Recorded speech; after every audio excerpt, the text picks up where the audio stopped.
สวทลำปาง FM 97 MHz วิทยุแห่งประเทศไทยให้ความรู้คู่ความสุข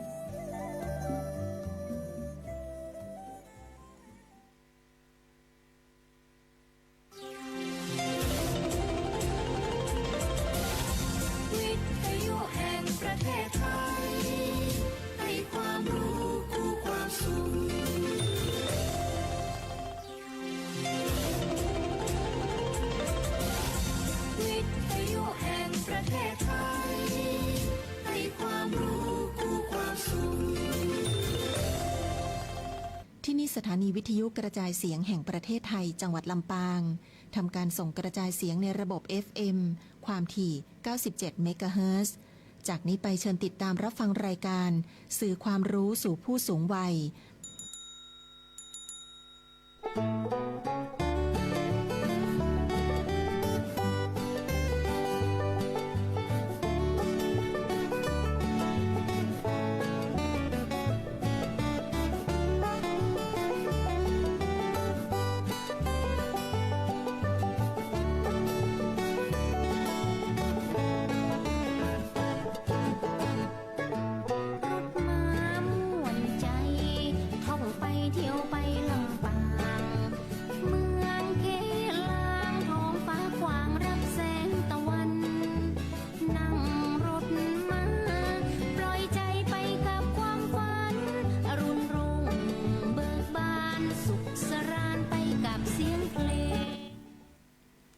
สวัสดีค่ะท่านผู้ฟังที่อยู่ทางบ้านและดูทาง Facebook Live สวทลำปาง 97 เมกะเฮิรตซ์นะคะวันนี้เรากลับมาพบกันอีกแล้วค่ะเสาร์ที่ 3 ของทุกเดือนในรายการสื่อความรู้สู่ผู้สูงวัยจัดโดยองค์ศูนย์พัฒนาคุณภาพชีวิตและส่งเสริมอาชีพองค์การบริหารส่วนจังหวัดลำปางค่ะวันนี้ดิฉันรจนาเฉลิมชัยเป็นผู้ดำเนินรายการค่ะวันนี้วันเสาร์ที่ 18 เมษายนนะคะเพิ่งผ่านวันสงกรานต์มาเพียงแค่ 5 วันแต่ว่าบรรยากาศนั้นก็ยังจังหวัดลำปางนั้นก็ยังอบอวลไปด้วยการดำหัวนะคะแม้ว่าการสาดน้ำจะสิ้นสุดไปแล้วนะคะแต่การดำหัวนั้นก็ยังต่อเนื่องไปจนกระทั่งสิ้นเดือนเมษายนนะคะดังนั้นวันนี้ก็อยากจะชวนท่านผู้ฟังนั้นมารับฟังเกี่ยวกับประเพณีสงกรานต์ในภาคเหนือของเราโดยเฉพาะที่จังหวัดลำปางนะคะว่า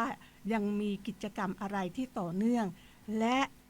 ผู้สูงอายุจะมีบทบาทสำคัญอย่างไรในช่วงเทศกาลมหาสงกรานต์อันยิ่งใหญ่ซึ่งเป็นประเพณีที่ดีงามของเรานะคะวันนี้ผู้ร่วมรายการของดิฉันนั้นนะคะก็เป็นคณะกรรมการที่ทรงคุณวุฒินะคะเป็นที่ปรึกษาของสพอสอบจลำปางค่ะก็ขอต้อนรับนะคะว่าที่ร้อยตรีคุณณรงค์ศักดิ์คุณอุปถัมภ์ค่ะยินดีต้อนรับค่ะสวัสดีครับครับสวัสดีครับท่านผู้ชมท่านผู้ฟังทุกท่านครับพูดคำเหนือนิดนึงนะครับว่าวันนี้ก็ตรงกับวันเสาร์ที่ 18 เมษายน พุทธศักราช 2569 นะขึ้นหรือออก2 ค่ำเดือน6ไตรนะหรือเดือน8เหนือปีมะเมียนะมะเมียก็คือปีม้านะครับเนาะในส่วนของคำเหนือเขาก็ปีสง่านะครับสำหรับเดือนเมษายนนี้นะครับก็จะมีวันเสียอยู่2วันนะครับก็ตรงกับวันศุกร์กับวันพุธนะครับก็เลยเอามาบอกเล่าเพื่อกับในส่วนของท่านผู้ชมและท่านผู้ฟังได้ฮู้กันนะครับเนาะครับผมกับวันนี้เราจะมีอะไรมาคุยกันครับอาจารย์รจนาครับเพื่อให้นะคะเข้ากับเทศกาลสงกรานต์ของเรานะคะเพราะว่าตอนนี้เราก็ผ่านวันที่13ไปแล้วแต่เรายังมีกิจกรรมหลายอย่างต่อเนื่องกันนะคะถึงสิ้นเดือนนะครับ30 เมษายนแล้วก็อยากจะทราบว่าในฐานะที่เราเป็นผู้สูงอายุนะคะว่าบทบาทของผู้สูงอายุนะคะเราควรจะทำอย่างไรบ้างในช่วงเทศกาลนี้นะคะก็อยากเรียนถามคุณณรงค์ศักดิ์คำถามแรกเลยค่ะว่าเทศกาลสงกรานต์นั้นเรามีกิจกรรมประเพณีอะไรบ้างที่เกี่ยวข้องกับผู้สูงอายุค่ะเอาอย่างนี้นะครับเอาอย่างนี้เลยนะครับอาจารย์รจนาครับก็โจหัวไปเลยว่าในส่วนชื่อของเราเองเนี่ยนะครับก็คือศูนย์พัฒนาคุณภาพชีวิตและส่งเสริมอาชีพผู้สูงอายุองค์การบริหารส่วนจังหวัดลำปาง ค่ะ นะฮะเดี๋ยวจำคำนี้ไว้นะครับคำว่าพัฒนาคุณภาพชีวิตและส่งเสริมอาชีพนะครับเดี๋ยวเราจะไปสรุปตอนท้ายอาจารย์รจนาอย่าลืมถามตรงนี้นะครับว่า ค่ะ เราจะสรุปอย่างไรนะครับเป็นที่ทราบกันดีนะครับว่าในส่วนของประเพณีสงกรานต์ปีใหม่ไทยนะครับหรือในส่วนของทางเหนือเราเนี่ยเขาเรียกว่าปีใหม่เมือง ปีใหม่เมือง ปี ค่ะ ใหม่เมืองเนาะปีใหม่เมืองอู้ศูนย์กันเด้อครับเด้อท่านผู้ชมผู้ฟังเขาจะได้บลืมกลิ่นอายของล้านนาของเฮานะครับก็เดือนเมษายนเนี่ยจะเป็นเดือนที่ฮ้อนที่สุดเลยนะครับฮ้อนที่สุดเลยนะครับแต่ว่ามันก็จะมีมันเหมือนกุศโลบายหรือเหมือนอะไรอย่างสักอย่างหนึ่งนะครับวันที่12 13 14 15มันก็ตรงกับเทศกาลสงกรานต์ก็คือวันปีใหม่เมืองเฮานะครับก็เริ่มเลยนะตั้งแต่จริงๆเริ่มตั้งแต่วันที่12ก่อนเอาแรกกัน12นะฮะ12เมษายนอันนี้เริ่ม12ก่อนนะครับ ค่ะ การเริ่มเนี่ยก็หมายความว่าวันนี้นะครับถ้าเป็นคนพื้นเมืองเนาะคนบ้านเฮาคนบาเก่าเนี่ยเปิ้นก็จะต้องเตรียมหม้อสังขารเขาเรียกว่า หม้อสังขารอาจจะเป็นน้ำต้นเป็นคนโทเป็นแจกันเนาะก็มาใส่ข้าวตอกดอกไม้มากฟู่ใส่จ่อใส่ตุ้งนะเอามาไว้หน้าบ้านก่อนนะครับก็ห้องว่าวันสังขารล่องนะวันที่13เนี่ยสังขารจะล่องตอนเจ้าเนาะตอนเจ้านะครับ คือเขาจะต้องจัดแล้ววางไว้หน้าบ้านนี่เหรอ ใช่ คะ ครับวางหน้าบ้านนะครับ อ๋อ เพื่อว่า ค่ะ ส่งสังขารในปีเก่าของเราให้ผ่านพ้นไป อ๋อ แล้วก็ ค่ะ รับเอาสังขารปีใหม่เนี่ยเข้ามาในชีวิตของเรานะครับปกติเราจะได้ยินเสียงดังนะฮะเสียงดังเนาะเสียงดังตุ้มวีนี้ไม่ค่อยได้ยินเท่าไหร่ สมัยก่อนเนี่ยเขาจะเรียกว่าเขาจุดสะโปกนะสะโปกเนี่ยก็คือเขามีแร่นี่นะครับ ค่ะ เอาไปใส่ในน้ำนะฮะใส่กระบอกไม้ไผ่แล้วจะมีรูอยู่แล้วก็เอาเทียนไปจุดมันก็ดังปุ้มอย่าง ไม่ เงี้ย ใช่พลุใช่ไหม ไม่ใช่พลุครับ อ๋อ ปัจจุบันนี้เขาก็ใช้พลุแทนนะเมื่อก่อนเรียกว่า เปลี่ยนไปตามกาลเวลา ตามกาลเวลาใช้สะโปกนะครับนี่คือวันที่12นะครับผม ค่ะ และสำหรับวันที่13เนี่ยนะครับ13เนาะก็จะเป็นวันสังขารล่องนะครับเราเข้าสู่วันสังขารใหม่สังขารอันใหม่ของเราเนี่ยจะเข้ามาในชีวิตเรา สังขารใหม่ สังขารใหม่นะครับเอาสรุปไปก่อนเนาะ ค่ะ 14เนี่ยเขาจะเรียกว่าวันอะไรเอ่ยวันเนาเนาะวันเนานะค คือ รับ ตามภาคเหนือใช่ไหมคะ วันเนารัญจดาแต่ภาคเหนือเนี่ยเสียงจะเพี้ยนไปเป็นทางแต่ละถิ่นไม่เหมือนกันนะอาจจะเรียกวันเน่า วั นะ นเน่า ซึ่งก็มีความหมายว่าวันนั้นเนี่ยจะต้องไม่พูดจาอะไรที่ไม่ดีไม่งามไม่เป็นมงคลนะมันจะทำให้ชีวิตต่อไปในปีต่อไปเนี่ยของเราเนี่ยไม่ดี อ๋อ ให้พูดดี เหมือน ๆนะฮะ คล้ายกุศโลบาย ใช่ ใช่ไหมคะ ใช่ ให้ใช้ เป็น ชีวิต เป็นของผู้ใหญ่ ดีๆ ใช่เป็นจิตวิทยาเนาะ ค่ะ นะครับต่อไปก็วันที่15นะ15นี่ก็จะเป็นวันพญาวันนะฮะวันพญาวันนะครับก่อนที่จะออกนะครับเอาประมาณนี้ก่อนนะ ค่ะ วันที่ ค่ะ 16เนี่ยก็เรียกว่าวันปากปีนะวันปากปี หมาย ที่ ความว่าเริ่มปีใหม่เหรอคะ ใช่เริ่มจะเข้าสู่ปีใหม่ละนะครับในส่วนของพื้นเมืองเรานะฮะ ค่ะ แล้วเดี๋ยวเราก็มาคุยกันว่ามันมีอะไรในแต่ละวันละวันนะครับผม ค่ะก็ได้ทราบอันนี้เป็นของประเพณีล้านนาเราเลย ใช่ ไหมคะ ใช่มันสืบกันมานาน ลำปงก็ แล้ว ยังคงไว้อยู่ ครับ ภาคเหนือเลยหรือเปล่าคะ ภาคเหนือเลยภาคเหนือเลย แต่ นะครับ ของเรานี้ ครับ ค่ะ อย่างเนี้ยก็วันสังขาร ลอง อะไรนะวันสังขารล่อง ครับ นะคะ ครับ ก็ถือว่าเป็นวันอยู่ในวันที่13นี่เหรอคะ ครับสังขารปีใหม่จะเข้ามาละมันอยู่ในช่วงของตั้งแต่เที่ยงคืนวันที่ 12 ค่ะ นะตั้งแต่เที่ยงคืนปั๊บเนี่ยสังขารเริ่มล่องละแล้วก็สังขารใหม่ก็จะเข้ามา ค่ะ นะช่วงประมาณเที่ยงคืนกับอีก1 ค่ะ นาทีนะฮะ ค่ะ อันนี้ก็คือในช่วงเขาเรียกว่ามหาสงกรานต์เลยนะคะ ยาวกันเลยนะคะ แล้วแต่เราจะเรียกฮะ ค่ะ ถ้าท้องถิ่นไหนจัดยิ่งใหญ่ก็เรียกมหาสงกรานต์เลยนะครับผม ค่ะ แล้วทีนี้อยากจะทราบว่าในช่วงช่วงนี้นะคะ สงกรานต์นี้ที่เรามีประเพณีต่าง เอาย้อนหลังไปก่อนนะอาจารย์ก็รุ่นราวคราวเดียวกันเนาะ เราก็ 60 ปลายๆแล้วก็เราจะรู้ว่าตอนสมัยเด็กๆเนี่ยนะครับพอวันที่ 12เนี่ยนะก็เราเด็กๆวัยรุ่นอยู่สัก10 ขวบอะไรเนี่ยเราก็จะที่บอกนะฮะ ค่ะ ก็บางคนก็เตรียมสะโปกเอามาจุด อ๋อ เตรียมจุดกลางคืนผู้หลักผู้ใหญ่ก็จะเตรียมเขาเรียกว่าหม้อสังขารหม้อสังขารก็ ๆหม้ ได้ อสังขารนี่ต้องเป็นดินเผาไหมคะ ไม่ภาชนะ อ๋อ เรียกว่าภาชนะ นะแต่สมัยก่อนเนี่ยมันเป็นคนโทเป็นแจกัน หรือเป็นหม้อดินก็ได้อะไรก็ได้ที่เอามาจัดนะครับคล้ายๆหม้อบูรณคตะอะไรอย่างนี้ก็ได้เรามาตั้งไว้หน้าบ้านเนี่ยก็จะจัดกันนะครับแล้วก็ในส่วนของวันที่13เนี่ยนะครับก็เป็นวันที่12เนาะตอนนี้เอาพื้นๆก่อนนะครับยังไม่เกี่ยวข้องกับพิธีทางราชการที่เขาจัดงานนะครับวันที่13เนี่ยก็จะเป็นวันสงกรานต์นะครับไม่ได้ดูมาด้วยว่าปีนี้นางสงกรานต์ขี่อะไร เราไม่ได้ดูมาต้องขออภัยด้วยขี่หมูหรือเปล่าอ๋อเหรอแต่ปีนี้เนี่ยมันเป็นปีเขาเรียกว่าปีมะเมียหรือปีม้านะปีสงาเนี่ยนะครับนะแต่ไม่แน่ใจว่าปีนี้นางสงกรานต์ขี่อะไรจะกินเลือดหรือกินอะไรพักษาอาหารไม่ได้ดูมานะครับต้องขออภัยด้วยแต่ทราบว่าถือตีศูนย์ใช่ไหมคะตีศูนย์ถ้าตีศูนย์นี่แสดงว่าต้องเอามากำราบสิ่งชั่วร้ายอะไรออกไปนะครับ13ก็จะเป็นวันสงกรานต์นะครับสงกรานต์นะเพราะ14เนี่ยนะครับ14เนี่ยหลังจากเราเที่ยวสงกรานต์รดน้ำสาดน้ำอะไรกันนะครับตรงนั้น14ก็เตรียมที่จะทำกับข้าว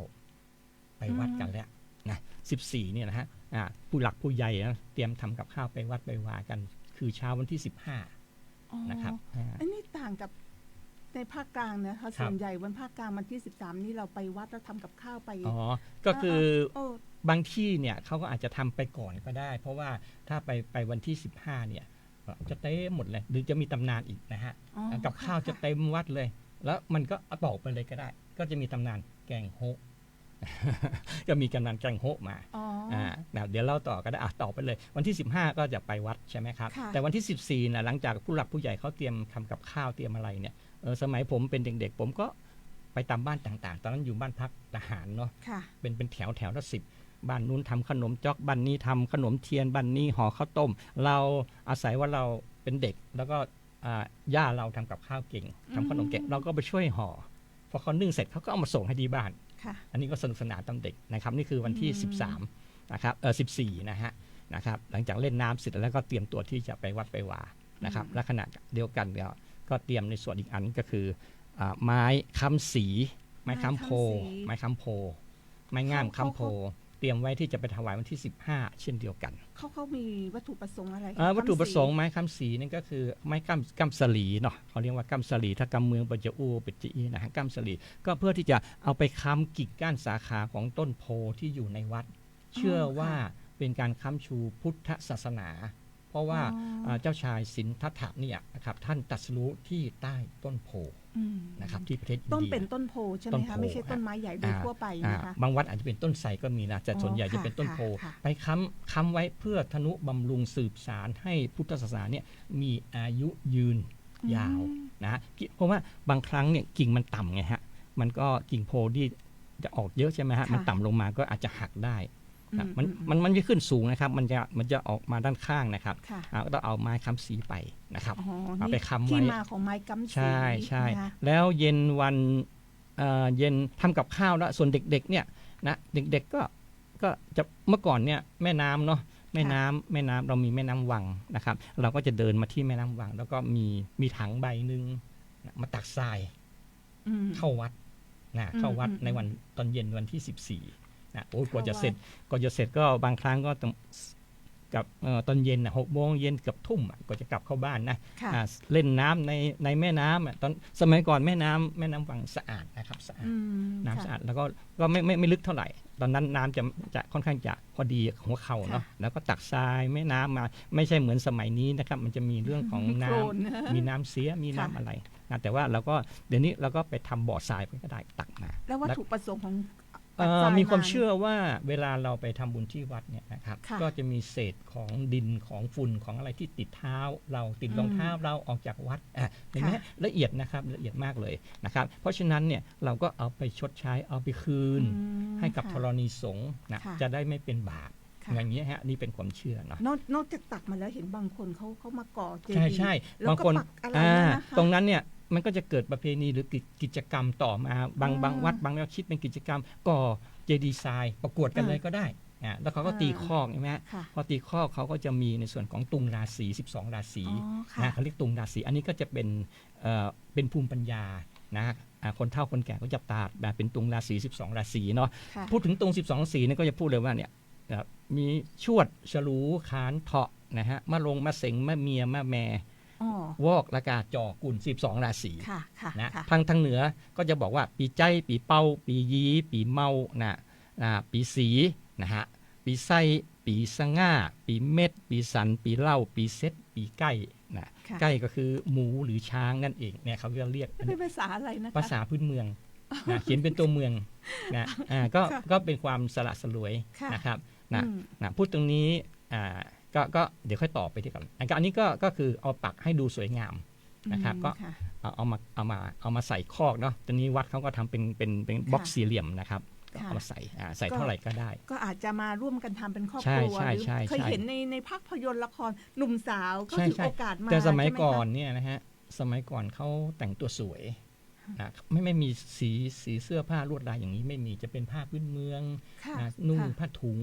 นะอะไร ค่ะ ทำนองนี้ ค่ะ สวยฮะมีผู้ชายเราก็อาจจะมีผ้าขาวม้ามีหมวกที่ใส่หมวกสมัยก่อนนะฮะ ค่ะ หมวกเย็บหมวกสารอะไรเนี่ย อืม ดูสวยงามแล้วตอนนี้ก็ทันสมัยมันก็เปลี่ยนไปเป็นสีผ้าที่มันฉูดฉาดหน่อยสี ให้เข้ากับบรรยากาศ ใช่ ทั่วประเทศใช่ไหมคะ ใช่ครับ ะ ผมใช่ครับผมพอเช้าวันที่15เอาละแล้วก็ไปทำบุญตักบาตร อ๋อ เช้า15ทำบุญตักบาตรนะครับ ค่ะ ตรงนี้เองที่อาจารย์รจนาถามว่าที่ภาคกลางทำก่อน ใช่ 1 ค่ะ วัน เพราะว่าถ้าทำก่อน1 วันพระจะได้ฉันไงครับพอวันที่15เยอะฮะเมื่อก่อนนี่เต็มวัดเลยนะแกงอะไรที่ทำเป็นหลักฮังเลใช่ไหมฮะแกงฮังเลเนี่ยกินช่วงนี้อร่อยมาก ทำ นะ ไม ครับ คะเข้มข้นนะคะ มันถูกที่ถูกทางถูกการ อ๋อ ถูกเวลา ค่ะ ใช่ไหมฮะมันอย่างเงี้ยแล้วมาสนุกสนานกันว่ามีแกงฮังเลนะครับแกงฮังเลและแกงฮังเลนี่แหละจะเป็นสารตั้งต้น ของแกงโฮะนะครับ ค่ะ สมัยก่อนพอเยอะแล้วสมัยก่อนอากาศก็ร้อนนะเราเก็บไม่ทันใช่ไหมฮะพอบ่ายๆเนี่ยเริ่มแล้ว เริ่มมีฟองแล้ว ค่ะ เริ่มมีฟองทีนี้ภูมิปัญญาอีกแล้วครับผมก็ไม่ทราบว่าใครเป็นคนคิด ค่ะ ถ้าอย่างนี้เดี๋ยวก็ต้องทิ้งไปสิครับก็เอามารวมกันมีทั้งแกงไทยแกงกะทิอะไรต่างๆแกงหน่อไม้ส้ม แต่อย่างเดียวอย่าไปใส่ก็แล้วกัน รวมนะฮะปลาที่มีก้าง อ๋อ นะ ค่ะ นั้นเสียหมดเลยไก่ที่มีกระดูกที่มันอันนั้นนะครับ ค่ะ กระดูกที่มันตัดใจเป็นชิ้นนะอย่าไปใส่เข้าไปนะ ส่วน ถ้า ใหญ่ เอา ก็เน้นผักใช่ไหมคะ ผัก มี เนื้อ บ้า แกงฮังเล นื้ ต้องมี เนื้ แกงฮังเล ค่ะ ตอนนั้นเนี่ยสมัยก่อนเนี่ยยังไม่มีหน่อไม้ส้มนะหน่อไม้ดองหน่อไม้ส้มเนี่ยตอนนั้นมันเริ่มเป็นฟองมันก็คือเริ่มเปรี้ยวมันเริ่มเปรี้ยวแล้วมันก็จะมีอันก็คือบางที่เขาก็แกงต้มผักกาดดอง ค่ะ เขาก็เอามาผสมกันก็เคี่ยวนะก็ปรุงรสใหม่ก็เลยกลายไปแกงเฮาะก็เลยเป็นอาหารสุดยอดของภาคเหนือไปเลยอร่อย แล้วก็ไอความเปรี้ยวมาจากไอฟองที่มันเริ่มจาก เหรอคะ ใช่ แต่พอมาปัจจุบันเนี้ยไม่ต้องแล้วครับ หน่อไม้ ไม่ต้อง ส้ม เป็นรอใช้หน่อไม้ดองแทน อ๋อ นะครับหน่อไม้ดองมาใส่แทนเนี่ยคือการพัฒนาแล้วก็มีผงฮังเลเข้ามา ค่ะ มีผงนี่ผงนั้นก็เนี่ยถือเป็นอาหารอร่อยนี่คือที่มาของแกงโฮะ ก็ ของ ถือ กิน ว่า ลำบ้าน ใน เฮา ช่วงเทศกาล ครับ ทำบุญใหญ่นี้ต้อง ใช่ มี ใช่ ใช่ไหมคะฮั ครั ง บ เล แล้วเมื่อเสร็จเรียบร้อยแล้วตอนช่วงบ่ายนั่นแหละครับก็จะไปส่งน้ำพระ ค่ะ ส่งน้ำพระรดน้ำดำหัว พ่อแม่ปู่ย่าตายายบุพการีต่างๆ รวมไปถึงครูบาอาจารย์ ค่ะ เนี่ยนี่คือวันที่วันที่ อ่า 15 ก็เสร็จละ ค่ะ 15ก็มีการเล่นสาดน้ำบ้างอะไรเนี่ยแต่พอวันที่16เอาแล้ว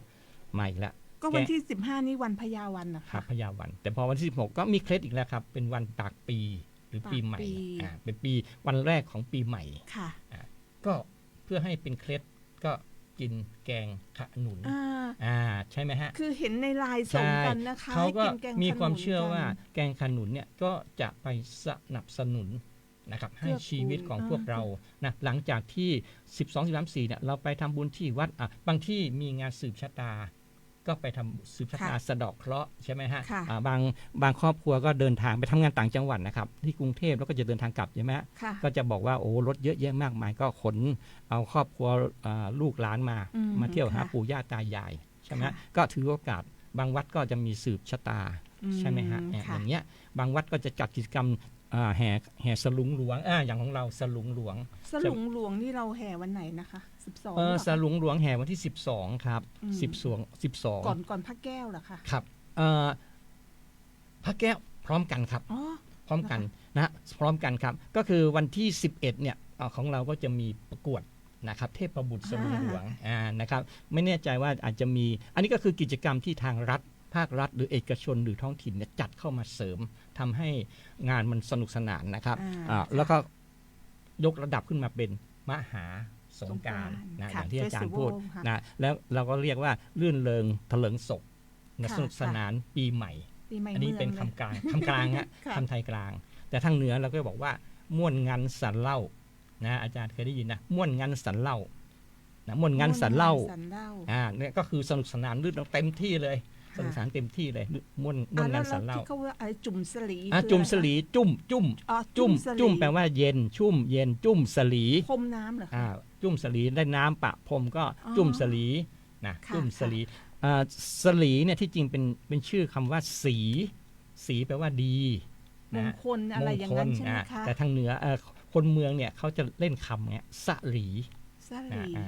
จุ่มสลีปีใหม่เมืองโอ้ยม่วนไปตั้งใดก็ม่วนน้ำฮดกันเย็นเนาะแต่พอมาปัจจุบันก็อาจจะมีเลยเถิดกันไปนิดนึงปะแป้งแล้วบางทีก็ไปเกินขอบเขตมันก็ต้องมีกฎหมายห้ามปรามนะอย่างวัยรุ่นนะบางทีมันมีน้ำสีแดงๆเข้ามาเจือมากเกินไปมันก็อย่างนี้นะครับมันเปลี่ยนไปตามกาลเวลาแต่เราก็ต้องคงไว้ประเพณีดีงามของเราเนาะเป็นการรักคงไว้นะครับก็บอกเล่านะครับแล้วก็ไปรดน้ำดำหัวและสิ่งที่เราไปรดน้ำดำหัวเราก็เรียกว่าสระเกล้าดำหัวผู้หลักผู้ใหญ่เขาเรียกสระเกล้าดำหัวอยากเรียนถามคุณณรงค์ศักดิ์คือคำว่ารดน้ำเนี่ยหลายคนเมื่อก่อนนะคะเราก็คิดว่าจะต้องไปให้ใส่น้ำใช่เดี๋ยวนี้มันคือนั่นไม่ได้เปลี่ยนครับแต่เราเพี้ยนไปภาคกลางเขาจะนิยมรดที่มือนะครับไม่ว่าจะเป็นคู่บ่าวสาวนะเขาเรียกว่ารดน้ำสังนะครับแต่ภาคเหนือคำว่ารดน้ำที่มือเนี่ยมันคือรดน้ำที่มือคนที่เสียชีวิตไปแล้วนะเขาละเอียดพิธีเขาค่อนข้างจะลงลึกไปนิดนึงนะลงลึกมากๆนะเพราะฉะนั้นการรดน้ำนี่ถือว่ามันไม่เป็นมงคลสำหรับคนเหนือเพราะฉะนั้นการสระเกล้าดำหัวก็หมายถึงว่าเราเอาขันน้ำใส่น้ำขมิ้นส้มปล่อยน้ำอบน้ำหอม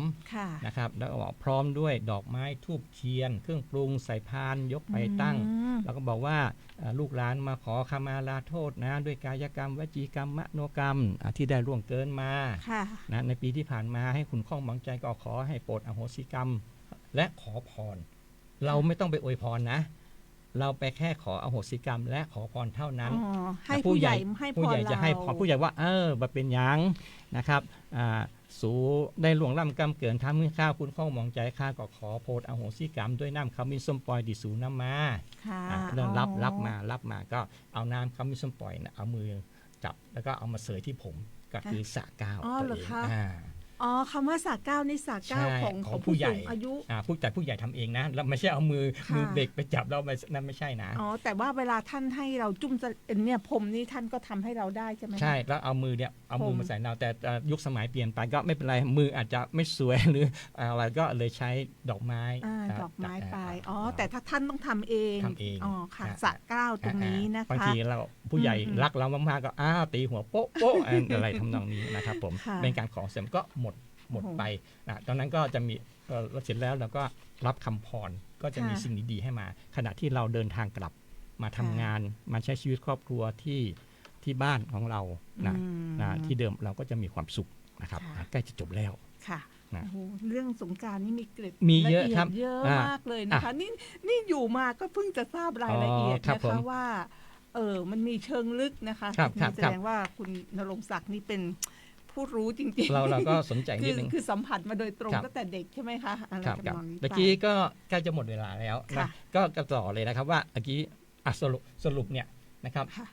ทางบ้านเราก็จะมีแห่สลุงล้วงมีอะไรไปนะจะมีเพิ่มเติมมาปกติลำปางเราวันที่13วันที่14เงียบเลยปีนี้ยินดีกับในส่วนของการบริหารงานของเทศบาลนครลำปางเนาะจัดวอเตอร์เกตนะมีซุ้มน้ำซุ้มอะไรวันที่14-15คนก็มาเที่ยวกันสุขสนานเลยนะครับแล้วที่ผมโยงมามันจะเกี่ยวกับอะไรเกี่ยวกับคุณภาพชีวิตและเกี่ยวกับส่งเสริมอาชีพนั่นมันคือเรื่องอะไรก็จะเกี่ยวกับเศรษฐกิจและสังคมครับอาจารย์เราต้องโยงให้เห็นนะครับนะเราจะสรุปได้เลยว่า ในช่วงสัปดาห์เทศกาลสงกรานต์ที่ผ่านมาเราจะได้อะไรหนึ่งนะครับท่านผู้ฟังท่านผู้ชมครับความสุขทั่วหน้าม่วนงานสรรเล่าทุกเพศทุกวัยอยู่พร้อมหน้ากัน ใช่ใช่ สองความสนุกสนานรื่นเริงในการร่วมกิจกรรมต่างๆ ไม่ว่าจะเป็นของท้องถิ่นและภาครัฐที่สนับสนุนเรามา ค่ะ 3. เป็นการสืบสานรักและศิลปะวัฒนธรรมประเพณีที่ดีงามพร้อมด้วยภูมิปัญญาให้สืบต่อไปนะเจนลูกเจนหลานนะครับ ค่ะ 4. นี่แหละครับสำคัญเป็นการส่งเสริมการท่องเที่ยวภายในประเทศและต่างประเทศ ท่านเห็นไหมครับถนนข้าวสารสีลมโอ้โหแน่นยัดปีนี้ใหญ่โตมากนะฮะเป็นอย่างแพร่หลายและกว้างขวางใช่ไหมครับทั้งภายในและต่างประเทศนะเพราะนั้นเขาเรียกอะไรเป็นทั้งท้องถิ่นและโลกาภิวัตน์โลคอลและ กว้าง โกล เล บอย ล นะคะ ไปทั่วโลกเลย ค่ะ มีการถ่ายทอดนะตลอดทั่วโลกเลยนะสื่อออนไลน์ และ 5 ที่ผมบอกนะอาจารย์ตะกี้เนี่ยที่ตั้งโจทย์ไว้ว่าเป็นการพัฒนาคุณภาพชีวิตเห็นไหมนี่คือด้านสังคม ค่ะ และส่งเสริมอาชีพนะครับก็คือเรื่องของเศรษฐกิจเห็นไหมรายได้สะพัดเข้ามานะทำสิ่งนู่นสิ่งนี้ให้ได้มีกำลังใจและมีความเข้มแข็งของผู้คนในการที่จะดำรงชีวิตแบบวิถีไทยต่อไป และ ค่ะ 6 ก็คือเห็นไหมครับสังคมไทยจุดนี้แหละเป็นจุดแข็งจะเป็นสังคมแห่งการแบ่งปันช่วยเหลือกุลและมีความรักให้กันและกันนี่แหละครับ แค่วันสงกรานต์นี้นะ ครั คะ บ สามารถที่จะแตก ธิ ยอด บา ออกไป ได้ ได้ เยอะมากนี่ นะคะ พูดอีกวันหนึ่งก็ไม่หมด นะครับ แต่ในความรู้สึกก็คือวันสงกรานต์ที่เป็นวันที่ยิ่งใหญ่นะคะ ใช่ สำห ค รั รั บบ ใช่ครับ เราทุกคน ครับ นะมีเป็นเพณีที่สืบมาแล้วทุกภาคด้วย ครับผม นะคะ ครับ ก็คืออยู่ที่ไหนก็แล้วแต่เราต้องกลับไปรวมญาติ ใช่ นะ ครั คะ บใช่ ไป ค พ รั บบ พ่อแม่พี่น้อง ใช่ครับผม นะทำบุญด้วยกันนะคะ แล้วก็ ครับ อยู่ร่วมกันเป็นครอบครัวนะ ครั คะ บ ฉะนั้นรัฐบาลก็เลยกำหนดให้วัน ใช่ ที่ 13 13 เป็ เป็น น วั วัน น ผู้ ผู้ สู สู ง ง อา อา ยุ ยุ และ และ 14 เป็นวัน ครอบครัว นะคะ นะครับ ก็ ใช่ไหม ถือ ครับ ว่าเบ็ดเสร็จเลย ฮะ ไปทีเดียว แล้ววันหยุดก็มีวันหยุดยาว ครับ ใช่ไหมคะ รับ ก็ถือว่าเป็นสิ่ง แต่ ที่ แต่สิ่งที่จะต้องพึงระวังนิดหนึ่งนะครับพึงระวังนิดหนึ่งในช่วงเทศกาลทุกปีนะครับก็คือความปลอดภัยที่จะเกิดขึ้นในชีวิตและทรัพย์สินนะครับจากการเดินทางการขับรถนะครับจากการสนุกสนานเกินขอบเขตทำให้ผู้อื่นเดือดร้อนจนทั้งเกิดการทะเลาะวิวาททำร้ายกันตามคอนเสิร์ตต่างๆ มันก็จะมีใช่ไหมฮะต้องระมัดระวังนะจากการดื่มสุรานะครับจนขาดสติอย่างนี้เป็นต้น ค่ะ นะครับเพราะฉะนั้นพึงรู้ว่าจะต้องนะเล่นน้ำกันหรือเล่นสงกรานต์กันอย่างมีสติและสัมปชัญญะ ค่ะ ครับถึงจะสนุกสนานอย่างเต็มที่นะครับ ค่ะ ก็ถือว่าวันสงกรานต์ยังไม่สิ้นสุดนะคะเขาจะสิ้นสุดประมาณเดือน 30 เมษายน 30 แต่ของผม ถ้า เอง ไปเดือนอื่นนี่ไม่ได้ ได้ ใช่ อีก ไหม นิดเดียวฮะ อ๋อได้อีก อย่างผม นิด เอง ดีว เนี่ยผมวันที่ 3 พฤษภาคมเนี่ยผมก็จะมีการรดน้ำดำหัวท่านศาสตราจารย์พิเศษ ดรอเนกเหล่าธรรมทัศน์ของชมรมธรรมศาสตร์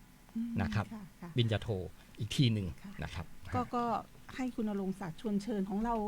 สพอส อ๋อ จะจัดนะ ครั คะ บก็ขอชวนเชิญนะครับว่าในวันที่ 30 นะครับภายใต้การดูแลของท่านนายกตวงรัฐโลสุนทรนะครับก็จะได้จัดงานให้กับในส่วนของผู้สูงอายุนะครับทั้ง 13 อำเภอหรือทั้งจังหวัดลำปางนะครับไม่ว่าจะเป็นสพอสไม่ว่าจะเป็นสภาสมาคมผู้สูงอายุนะครับแห่งประเทศไทยนะครับก็จะมีนะครับแปลว่าอะไรนะสืบฮีด ฮักฮอย สืบฮีดสืบฮีดสารฮอยนะฮอมฮักปีใหม่เมืองนะครับปีเมืองนะครับในวันที่ 30 นะครับที่วิทยาลัยการพละศึกษาลำปางนะครับก็จะเชิญผู้สูงอายุมารดน้ำดำหัวมีการแข่งกีฬาเล็กๆน้อยๆแล้วก็สนุกสนานกันนะครับ ศูนย์ของเราด้วยค่ะ ครับศูนย์ของเราด้วยศูนย์เรานี่วันที่ 21 นะครับ ค่ะวันอังคาร 21 วันอังคาร นี้นะคะ ที่จะถึงนี้ เชิญชวนค่ะ ครับผมก็เป็นวันนี้ที่เราจะอนุรักษ์ต่อไปครับผม ค่ะ ก็คิดว่าวันที่ 21 นะคะ เชิญชวนทุกท่านนะคะ ที่เป็นสมาชิกไปร่วมกันค่ะ เราถือว่าเป็นวันยิ่งใหญ่นะคะ ของผู้สูงอายุที่ได้สืบสานประเพณีอันดีงามค่ะสุดท้ายนี้อยากให้คุณณรงค์ศักดิ์อวยพรให้กับท่านผู้ฟังที่อยู่ทางบ้านค่ะ โอ้เอวังหุนตุ ค่ะ ครับก็เอาง่ายๆแล้วกันครับเป็นภาคกลางเนาะก็เนื่องในวาระดีทีที่ผ่านพ้นไปนะครับหรือก็ยังไม่ผ่านไปสำหรับหลายๆท่านนะครับก็ขอทุกท่านนะครับมีแต่ความสุขความเจริญนะครับเดินทางแคล้วคลาดปลอดภัยมีความสุขมากๆครับผม ค่ะ แค่นี้ครับ วันนี้เวลาของเราหมดไปแล้วนะคะขอให้ทุกท่านมีความสุขในเทศกาลสงกรานต์ค่ะเราทั้งสองขอลาไปก่อนนะคะ สวัสดีค่ะ ครับ สวัสดีครับ สวัสดีครับ รู้เร็วรู้จริงเกาะติดทุกสถานการณ์